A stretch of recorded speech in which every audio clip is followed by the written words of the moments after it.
bird brain depleted, but feeling high as though conceited. The drags of the road had never made me lame. I maintain, praying.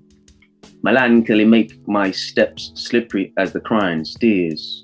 The wear and tear would make rigidness of my nightmares, the periods that laid buried, carnage rivers that make many men want to hurry across the rocky roads, hidden with trolls like the bridge of the trolls.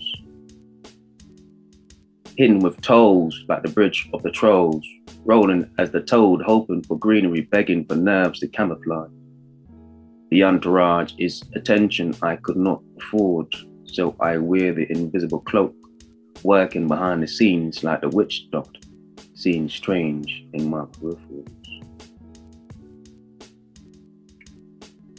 Yeah, just a quote.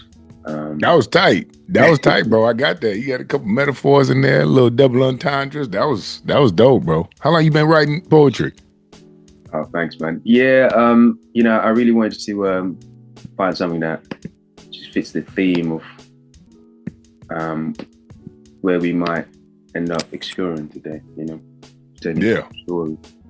That was right on point. When that needs to be told, man. So I appreciate that.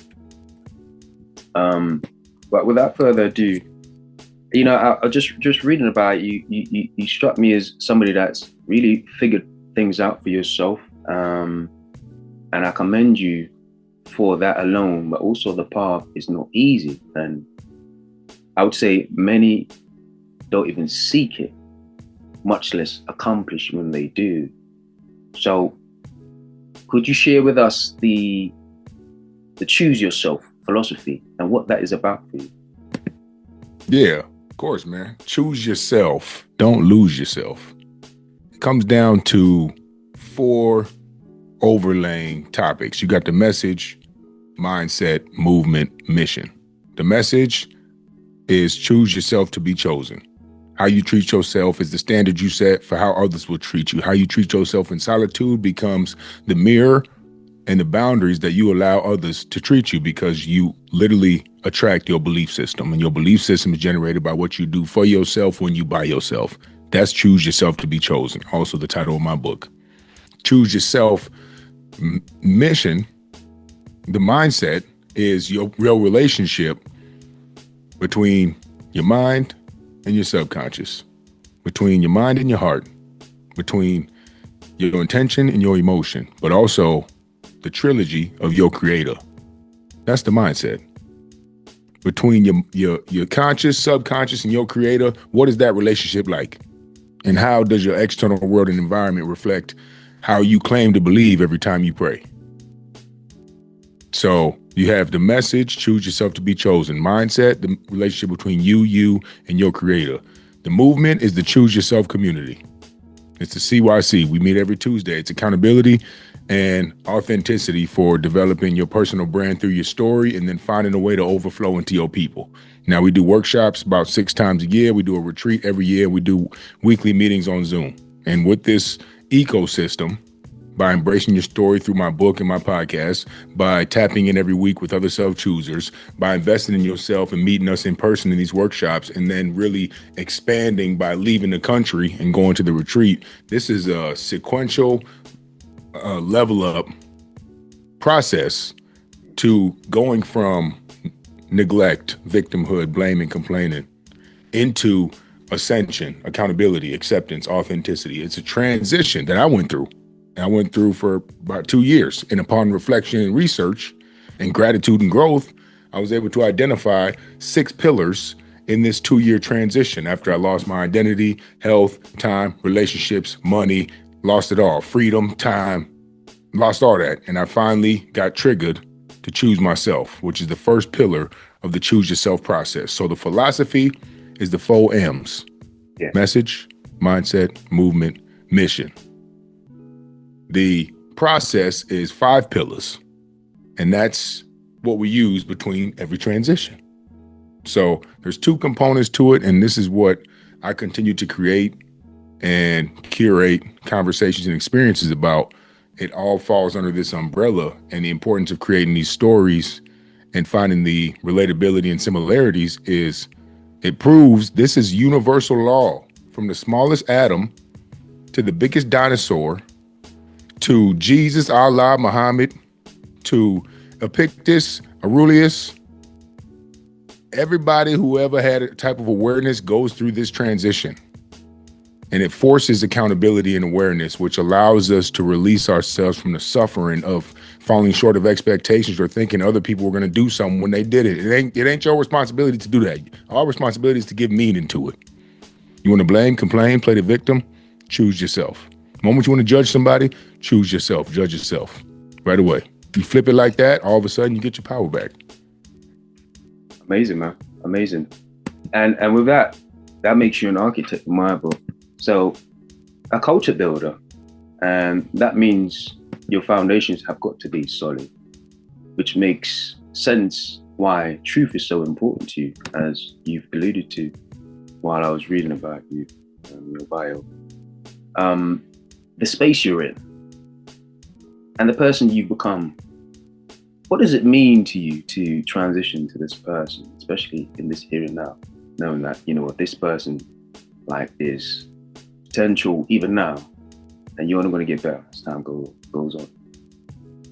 Yeah, well, we're never becoming. We're always unbecoming what we thought we were. And who we were when we came into the world and who we are when we leave are going to be very close to the same person. But who we impact on the way is going to allow us to identify it from a more clear lens. So if you go through life, the happiest people are under 7, over 80. It just is what it is. Statistically, you're happy until you start getting emotional turmoil. Then you go through so much BS that you stop giving a dang about nothing. That's life, and that's most people.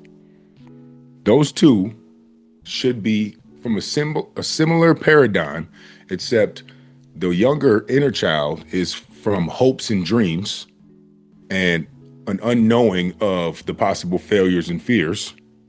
And then the end of our life version is from the same paradigm of happiness and joy and finding joy in things, because they've experienced the failures and realized that the fears are all made up in our head. Unless it's the fear of falling or the fear of a loud sound. That's reflexive. Everything else is in your head. That's why animals don't get scared of guns. We know what guns are. Animals don't. They'll go up and smell the nose of it. But only we know what a gun can do. So trying to align those two by doing what you need to do now to have an impact on others through authenticity will allow you to get over the fears, persevere through the failures, strengthen your faith, set the foundation. If you focus on not what people will think of you, but you focus on what people will think of themselves when you leave. And that's what truth is going to do. I don't care if you like me, but you're going to feel me. Your energy going to shift. You ain't got to like me, but you will think a little something about yourself, whether you need accountability, whether you got to get over it, whether you got to stop complaining, whether you need to lose some weight, whether you need to stop being a hypocrite to your creator, whatever it is, you'll feel it. But the impact comes down to truth. So that's what it means to me, man, is being a disciple of discipline, embracer of balance, and really trying to seek my full potential and reach 1 billion lives changed somehow. Yeah. And that's what it's about. But I hear a lot of information in there. So I'm curious, like, how much do you pay attention to the unconscious? Because you strike me as somebody that do your research. Yeah, well, the unconscious, man, is a daily practice. You know, even the gym will help you with that. Unconscious is going to tell you, freaking, I'm tired, quit, give up. Unconscious is going to tell you, hit the snooze. Unconscious is going to tell you, oh, take the same way to the train station. Don't look around. Stay on your phone. Unconscious is going to tell you, oh, grab this, eat that, drink that, do the same thing you always did. But building new neuroplasticity and neural pathways come from comfort zone expansion and persevering beyond the quitting mind, the softened mind.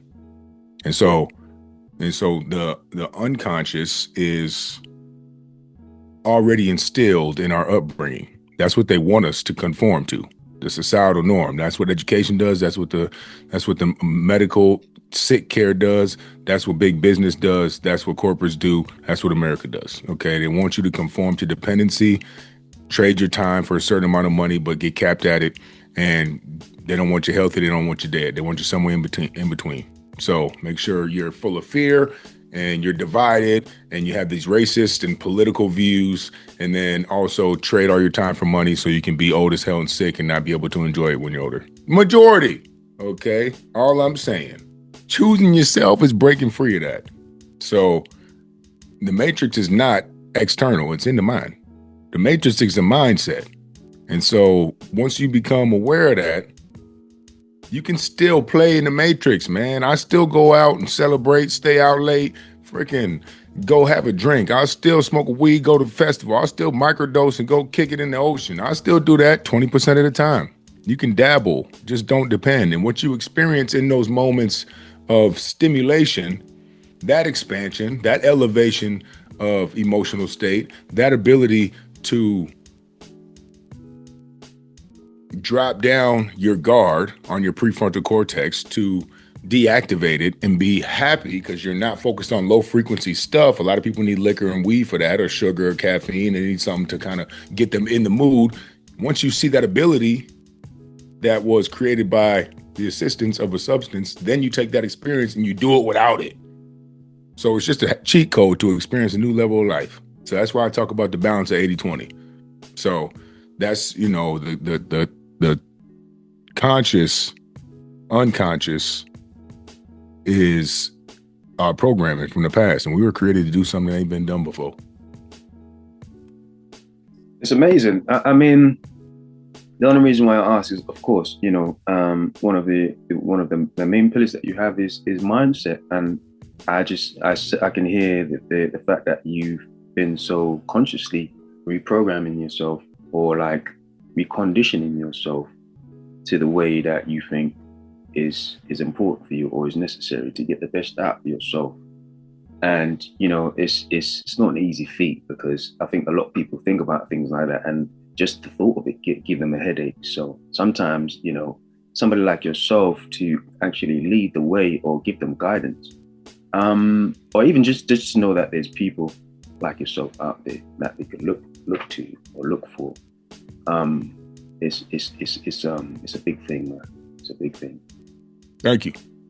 I want to just ask, would it be okay to share some of your history with my audience so they know the where you're coming from and the hurdles at which you've overcome? Yeah, man. Yeah, I can give a little quick synopsis. You know, it's so the process comes. Every trigger point becomes a breaking point until you turn your trigger points into a turning point. But that comes from awareness and acceptance that whatever your environment is that's triggering you to go back to the old version is your fault. Not the situation, not the context. How you feel about it is your fault. That's the trigger point. Now you're like, oh, I can't believe why would they? This person, black, blue, red, white, rich, ha, ha. Why do they have this, ha, ha? Oh my God, guy, girl, gay, guy. Wow, what the hell? Don't nobody care. Choose yourself. I don't talk about none of that. Oh my God, I'm from Minneapolis. George Floyd died. Now you got ICE all up in there. They got the poverty gap. That's not part of my mission. My mission is to get people to embrace truth in the midst of war and poverty and adversity. That's it. I can't go putting opinions on stuff. That's what they want us to do. So I've never been a huge fan of big pharma, politics, or pop culture like that. Sports, yes. I was an athlete. So I grew up half Jamaican, half German in first ring suburbs of Minneapolis. I was in the hood a lot with my family, daycare, getting raised by extended family. My mom worked all the time as a server. Sports was my savior.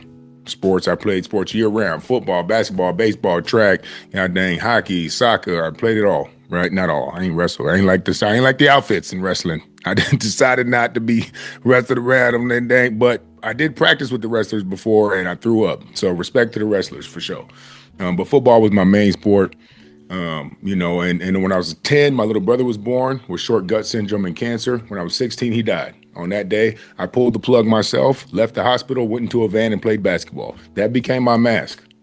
Sports became my mask. I didn't have to show people I was hurting because I was dunking, scoring touchdowns, and hitting home runs. So it became my mask. A lot of people go through grief and they mask it with work. They mask it with makeup. They mask it with shopping and buying new things. They mask it with acting funny. They mask it with pranks. They mask it with, oh, I'm good. Look, I'm ripped. Nah, man, you might not be. It don't matter what you look like. What's going on inside? So, and then how, like I said earlier, how you treat yourself in solitude, if you're suppressing it, running from it, blaming and complaining, that's what then becomes the paradigm you see the world through. Now you start suppressing, running, blaming, complaining to everything out here to make sure the outside matches the inside. Subconsciously, unconsciously, you start doing that. And so I went D1 full ride, reflected my projections, anger, resentment, fear, running. Went D2. Anger, resentment, fear, running. Punched a white dude, got 20 years probation, first degree assault, 86 months over my head, felony probation as a 19-year-old. Got kicked out of that school, went home, back to my mom's. Now, I tore my ACL before that fight. So it's torn ACL, caught a case, went home, dropped out for a year, had 4 more knee surgeries, started doing security, got into some drama in the black market in the streets. Then I went back to school. That was a trigger point. Trigger point, my brother died. Trigger point, I left D1. Trigger point, I left D2. But I didn't do the work, so it kept on happening. Listen, y'all, you can't repair your roof in the rain. If you're going to keep running and not sitting in it, running, not talking to nobody, running, not researching, it's going to keep happening and worse until you figure it out. Some of y'all got toxic relationship after toxic relationship, got 4, 5 toxic baby daddies. You need to figure out your shit, okay? Because it's not the external world. So now I'm a dropout, 5 knee surgeries, and a felon for a year. Go back to school, went to a private school. Went freshman year, sophomore year, junior year, senior year. But now I've masked. I masked with sports, and when sports was gone for a year, I started numbing with substances, getting lit every night, partying, bartending, doing security, fighting, fucking, all that, okay? All that. Sex, drugs, rock and roll, not rock and roll, sex, drugs, and hip-hop and rap for the whole year straight. And then I got into some drama. I went back to school, but then I mastered the art of masking and numbing. So during the season, because I wanted to be the best for my team as a people-pleasing aspect, I would mask and lock in from July to the end of the season. After the season, I was lit until end of June. So mask numb. It was enough to get my GPA, and I got my bachelor's, graduated, was All-American. I did enough. But after I tried to go pro, broke my ankle. Now the mask is gone for good because I'm 26, was in college for 6 years, broke my ankle. I have 4 knee surgeries, and I did okay in D3. I was All-American, but it wasn't ecstatic to get to the NFL. Went and played arena, broke my ankle. Now the mask is gone, so then I doubled down into the numbing component. That's all I got left. I've been masking since I pulled the plug. Once I started to run from my football, I started numbing. Then I went to a dark place. Then I masked numb all the way back out. Then the mask was gone. Now I numb all the way down. 2 years, never sober. Now I get locked up. 8 months. Still numbed it. Didn't learn in there. Got out for 30 days, went back in for 8 months. That time, the numbing was gone, the masking was gone, solitude, no health time, relationships. My dad didn't bail me out. My uncle, who had bailed me out before, didn't bail me out. My girl left me, just my mom in love and support on the phone. But I couldn't use the phone, pen, pad, books, nothing for 8 days because it was on lockdown. Somebody overdosed when I first got in there. So it was just me in that cell with no shower, 24 hours a day for 8 days. That was my first time not masking, not numbing, no sports, no drugs, no liquor, in there. Withdrawals, blaming, complaining, doing the victim for 48 hours straight. Couldn't sleep. In pain. Finally, day 3, I woke up. And I'm like, let me out of here. Blah, blah, you gotta get me. Y'all mother, it's on my mama. Blah, blah, blah. Get your ass up. You behind the bars. You ain't gonna do nothing. Day 4, I had an epiphany. Finally clear-headed. I said, whoa, just me. Ain't nobody coming to save you. God can't even save you in here until you get out. So what you gonna do while you're in here? Started reading, praying, exercise.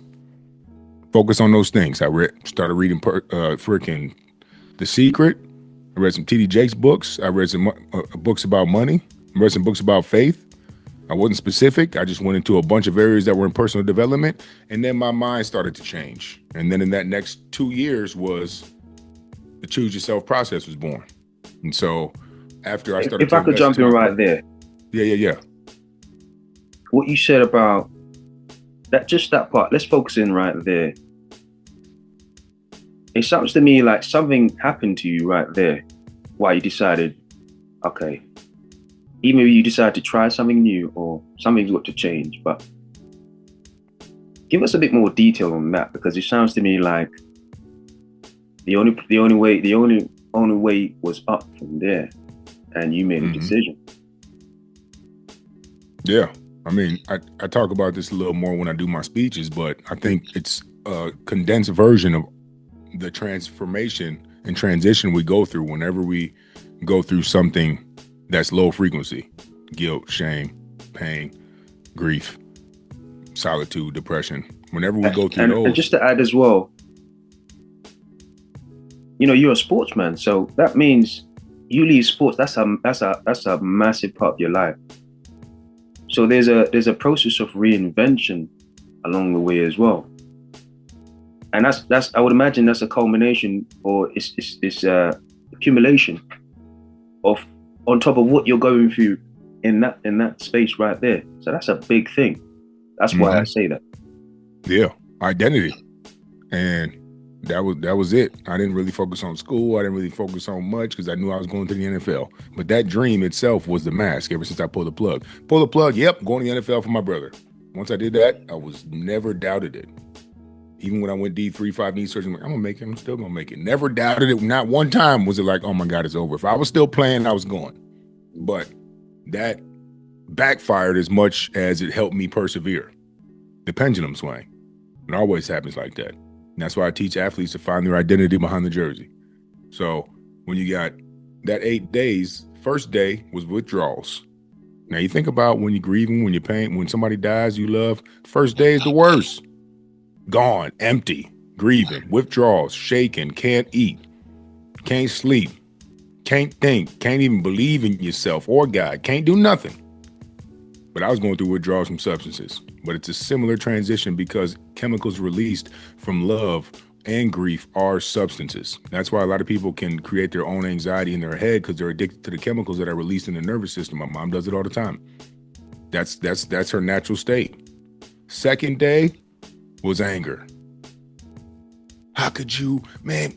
My mom, my dad called my girl and told her to break up with me and leave me in there. My dad called my uncle and said, don't go bail him out again. My dad did it. The judge gave me a felony. I was on crutches when I punched a white boy. How could God let my brother die? Blah, blah, blah. Nobody give a damn, bro. Can't nobody even hear you in there. So now you really got to shut your ass up. But there's a lot of people nowadays who are, oh, I know, it's so bad. See, that's why we're so soft, because people, you want to blame and complain, and people are like, yeah, I know the government's messed up. It's so messed up. Oh, my God, I know your genetics, you're fat. Oh, my God, you live in poverty. Oh, you lost your dog. Oh, God, dang, see, we enabling this shit. And I didn't have nobody to enable it, so I got over it in a day. Third day, I tried to find somewhere to fit in. I'm like, okay, well, only people to fit in with here is gangbangers. So as everybody's freaking out, everybody was locked up. Everybody was banging their beds all night, hyped up on coffee. I didn't have no commissary, no book, no pen, no notepad. They, oh, my mom ain't on GD. On when I get out on 30s in Minneapolis from the south side. Now I know Big Punt, Big One, Big Dun, Big. I'm like, you know, Big Bun? Who's Big Bun? He got a man bun. Big Bun. You got big buns? What? Y'all be calling each other big buns. What the? But I didn't know. So I'm like fitting in. I'm like, man, oh, my mama, yeah, all this. And then my head started hurting and my throat was dry and my lips was hurting. I'm like, that's not for me either. So withdrawals, anger, trying to fit in. And the fourth day, there's nothing left to do. Nothing left to do. At some point, you get done dealing with your own shit. And for me, this was it. Besides 25 push-ups, 25 sit-ups every 15 minutes between the first and third meal. Now I went back to fitness. The only thing I knew. On the fourth day, for the next 5 days, 4, 5, 6, 7, 8. Between first and third meal, I'm doing 25 push-ups, 25 sit-ups. Every time that dang, I could see a little crack of that red hand through this crack kind of to the side, and that's all I could see. Just focus on that. And what that showed me The power of a controlled struggle to prepare for the struggle you can't control. It showed me the power of our ability to release neurotransmitters through cleansing, fasting, exercise, meditation, prayer, breath work. It started with just exercise, but now I understand all those things. Yeah. It showed me that when you are exercising and fatigued, you have to be present to focus on how not to freaking pass out or die. So now that's why exercise, sleep is first, then your routines, and then exercise is what I would say in choosing yourself. So that was the 4 stages. Then I just kept rolling with the exercise. And so by day 8, I was in there jacked. I was never really fat, but I was doing push-ups and sit-ups my whole, if I could 8 ask days. If I could ask you, what made you want to share your story? There was a time I was writing my story after I was on house arrest my first semester on D3, which ended up being the final conviction, was 20 years probation, 6 months house arrest, stay in school. But after several probation violations, I ended up getting locked up. But I started writing my story. Then I was like, oh, brother, D1, D2, 5 knee surgeries, house arrest, D3. I was like, that's a lot of stuff right there. I'm like, that's in 1 year. So I started writing my chapters out. And then I would go back to what was under those, but also what was back when it was just me and my mom. And then it was me, my mom, my stepdad. And then it was just back to me and my mom. And then I left my mom, and she had depression, anxiety, suicide, all them things. And I had to go to college and play and act like it didn't faze me because I had the mask on, sports. Now, anything I was struggling with, covered by the mask. But this had to come with reflection. So when I got in jail, that second 8 months, I really wrote my book. Because I already had stuff built up over the time.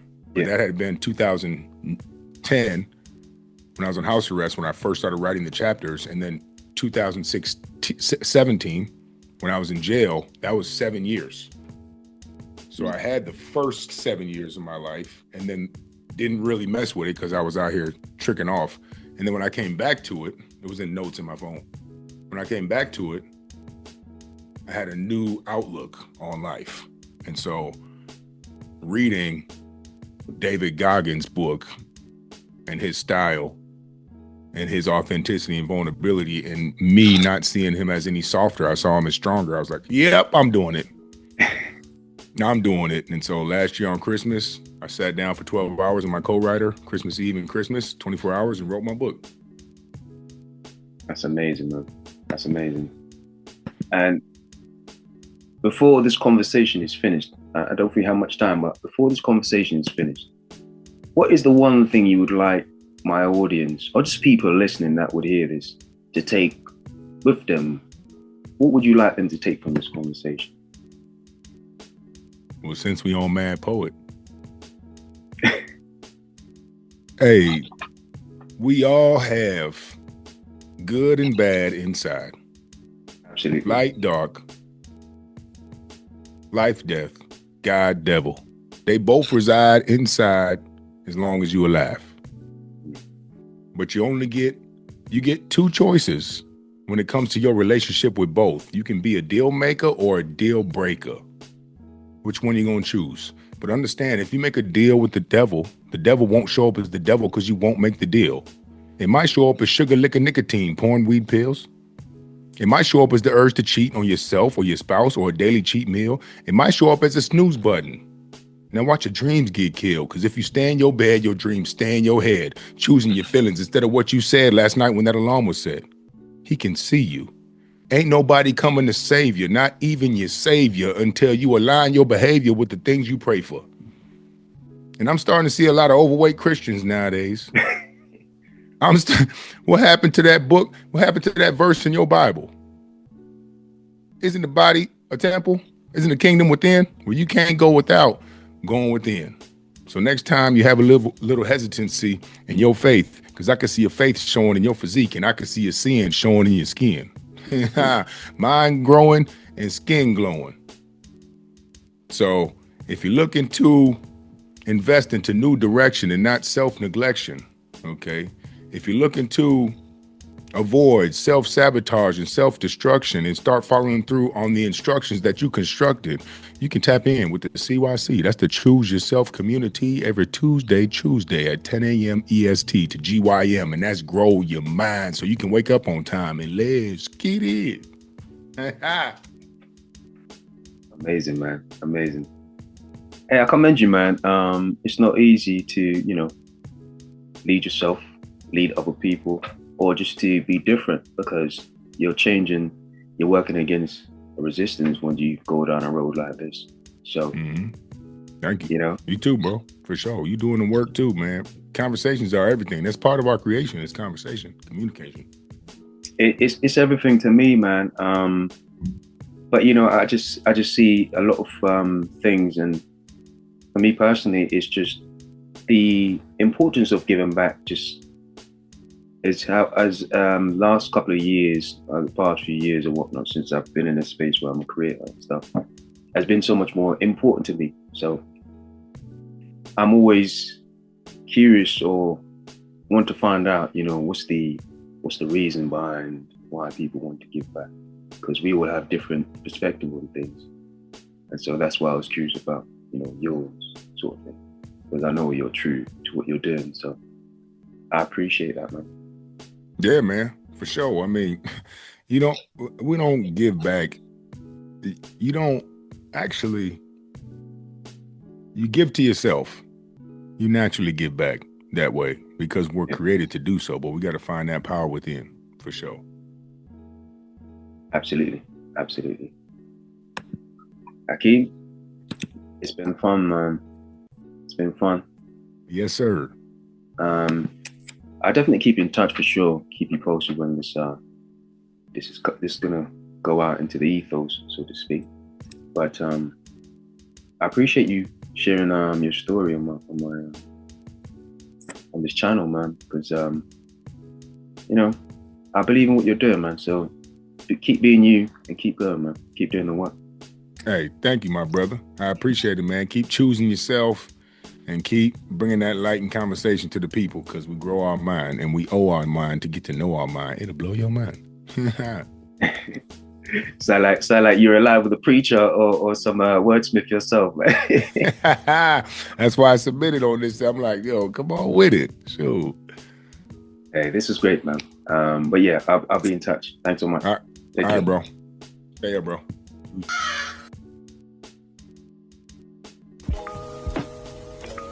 Mind over matter, overcompensating, overstatements, crookedness related, a soul's churn in return, mental overstimulation,